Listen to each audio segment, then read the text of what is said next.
Creative Tech Podcast. Okay, let's get started. Okay, hello, okay. Thank you so much for attending our interview today. Thank you for having me. Yeah, this is your office, right? Yes, it's our office. If for those of you who know, this is a Pudgy Penguin doll. We are not the Pudgy Penguin company, but we are very into Pudgy Penguins. So, if you don't know what this is, maybe I'll talk about it later, or please look it up. But yeah, we have a lot of these in the office. And you can see over there, there's another Pudgy Penguin. Yeah, please imagine there are many our audience today. Yay!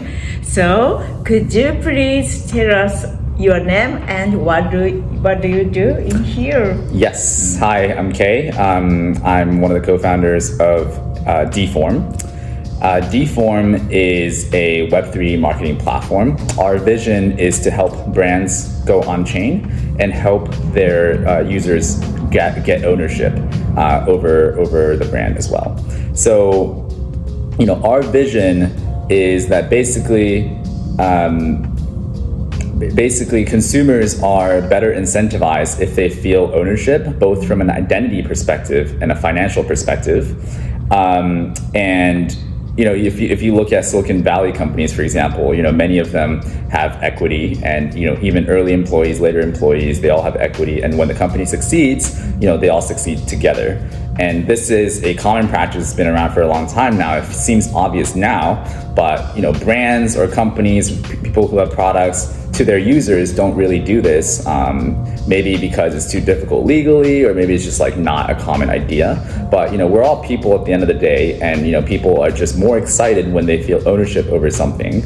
And so our vision for the future is that many brands will give out some kind of equity or ownership, whether that's straight up equity like Pudgy Penguins where you get royalties, all the way to, maybe it's not like you reap the benefits of the revenue per se of the company, but rather, you feel a part of a community somehow, and you're more incentivized to consume the product more, talk about it with other people. So our company basically creates platforms and tools for brands in the world to achieve this. And this is a longer term vision, so we're kind of starting where the market is. So right now we are building a marketing tool for distribution and engagement for our customers, as well as the ability to filter that information for the customers and then eventually pipe it into some sort of CRM.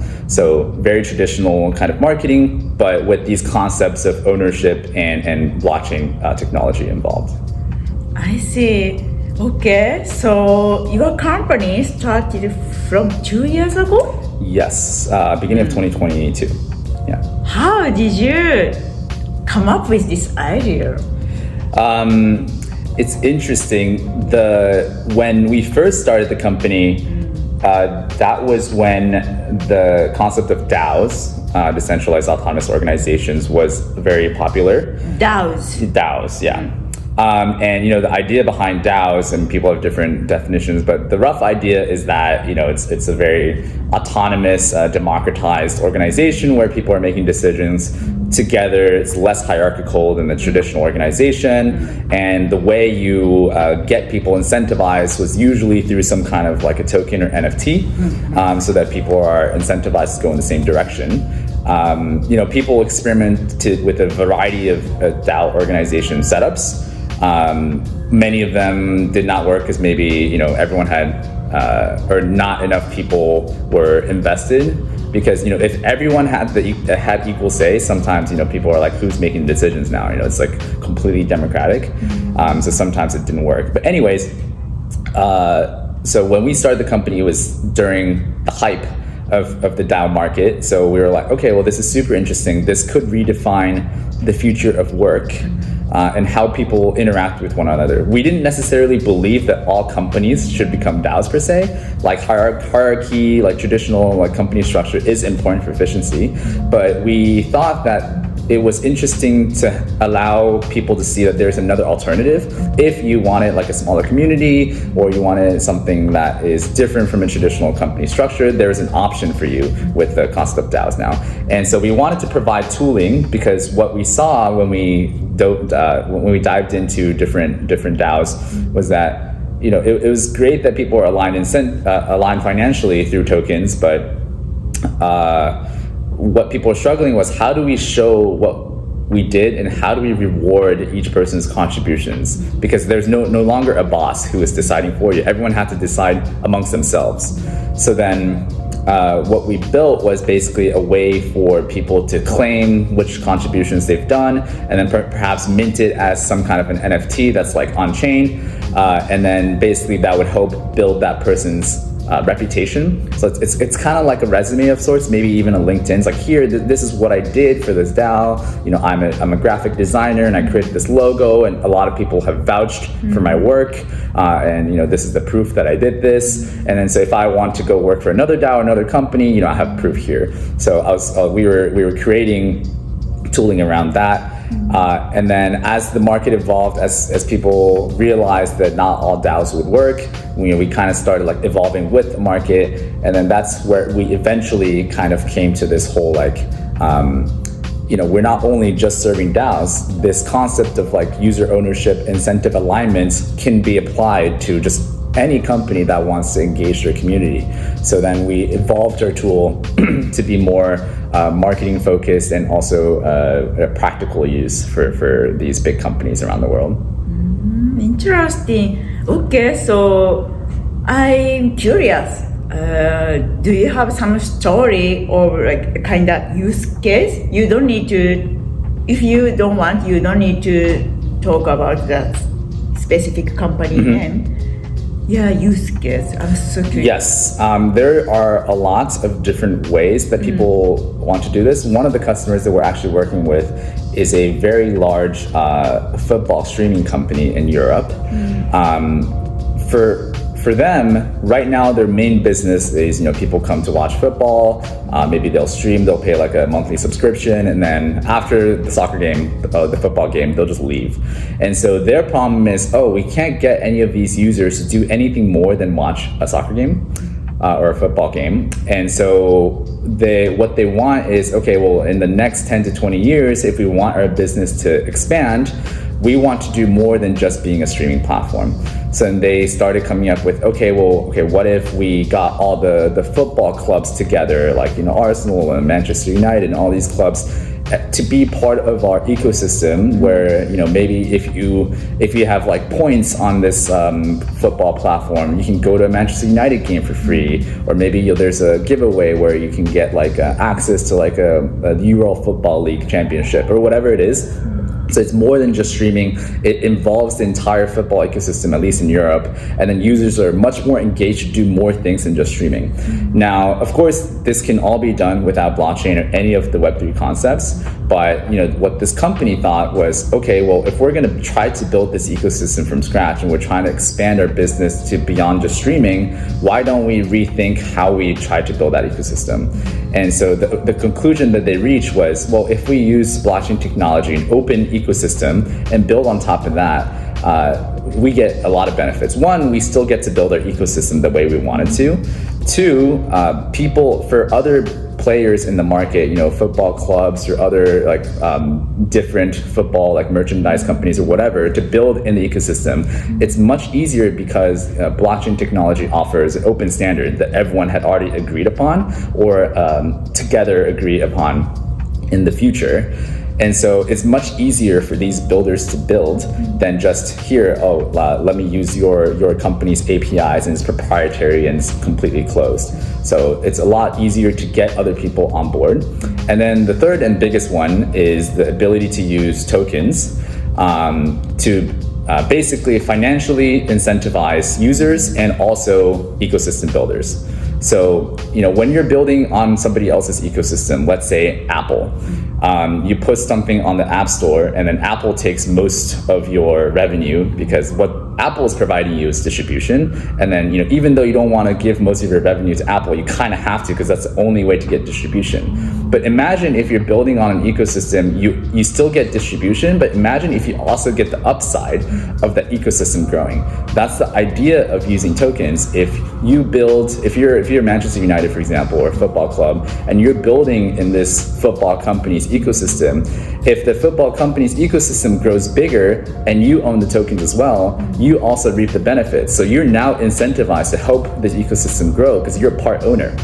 So now everyone's looking in the same direction of, you're not feeling like, Apple's taking so much money from me. Rather, it's like we're all building this together. We all want the ecosystem to grow, and we want everybody to win. So I think that's the incentive alignment that tokens allow. And then also the same for users. Of course, users might come in for financial speculation, which can always happen if you have tokens involved. But as if maybe you're an early fan, you realize the possibility of this ecosystem growing bigger. You kind of like purchase tokens. You're given tokens because you're an early member, and as the ecosystem grows, as a user, you also reap the benefits. You're more willing to tell your friends to join the ecosystem. You're more willing to maybe even build something yourself. So you're no longer a passive consumer. Maybe you become an active builder. So I think we believe that this kind of approach of ecosystem building and belief that people want to build instead of just passively consuming is a good way for many brands to kind of expand from their current business model. And this football company is, really betting their company's future to do this. So we're providing them all the marketing tooling, the tooling to help them issue these tokens and NFTs and what have you, and we're helping them grow in that direction. I see. Interesting. So far only big companies, enterprise are only your clients. We work with both. We work with companies like Coinbase, a public company. This football company is also very large. We work with Japanese enterprises, but we also work with kind of the grassroots, like very web3, like community-driven projects as well. So actually, in fact, the community-driven projects or the web3 native projects, you don't even need to convince them that tokens are good for their ecosystem because that's how they started in the first place. So they're already on board and bought into our vision. So it's much easier, and all they want is just easy tooling. So the hardest part of selling them on that vision is done. We just provide them the infrastructure and then they use it. The enterprises are the ones where they kind of get it, but it takes them a lot of convincing / they want to see other companies do it first to see a playbook of how they might be able to apply to themselves. And that's what we're out here to do right now, is to build these use cases, build these playbooks to show people that it can be done without being a grassroots new project in Web3. It can be done even if you're an existing company with existing consumers. I see. Interesting. That's very key. Yeah. And then so you're in your company, so 4 people in your team. Yes. How did you meet your co-founder? Okay. I used to work for another B2B startup called Lumos.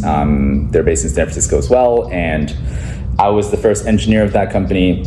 And my co-founder actually was one of the first PMs. Really? Product managers of that company. And so we had worked together on many projects at Lumos, and then even though we're both at the B2B company, every time we would talk privately, we're just talking about Web3 and blockchain technology. And then one day we wanted to just do a project together. This was around when DAOs were a big thing. I talked about it earlier. And then that project just turned into a company. We're like, we should do this full time. This is amazing. Yeah. Wow. So, you guys worked together in the previous company. Yes. And then as a project, you guys started together. Yes. Wow. Yes. And then we just decided to pursue it full time. So Amazing. We both quit the previous company together. Folks from the previous company were extremely supportive. They're just this is amazing. Yeah, it was Super really rare, good. isn't it? I feel like, I think a lot of people talk about it's really hard to find a co-founder, or you have to really figure out how you two might work together. And for me, I got very lucky because I had already worked with my co-founder, and we worked very well together. So. I see. Yeah. And then your previous company also like supporting you guys. Yeah. They themselves are founders. They started a company from scratch, but they understood that like why we wanted to. In fact, I feel like so far in our experience, the best kind of early employees of these startups tend to be people who like were previously founders or like have the drive to become founders themselves eventually, because I think they have the most amount of ownership or incentive to learn more than just what they do. So for example, if we hire a founding engineer, we want that founding engineer to not just do engineering, that we want them to think about product, we want them to talk to customers, we want them to care about the business. And those people tend to eventually become entrepreneurs themselves. So I think that's why the previous company's founders, they understood that themselves. So when we said we were going to leave, they totally understood. Yeah, and they supported us fully. I really love what you said. Each people has not only our responsibility or role, each people has passion. Oh, we can improve our not only company like all industry. That's why they always thinking about not only engineering, not only designing, like what should we do like that. Exactly. And maybe building, fostering their community. Exactly. Amazing. We've seen and experienced ourselves how effective a person can be in helping you build a company when they're motivated and incentivized and you're aligned. I think, I've worked in companies where, people are just tasked to do just one thing, and that's fine too.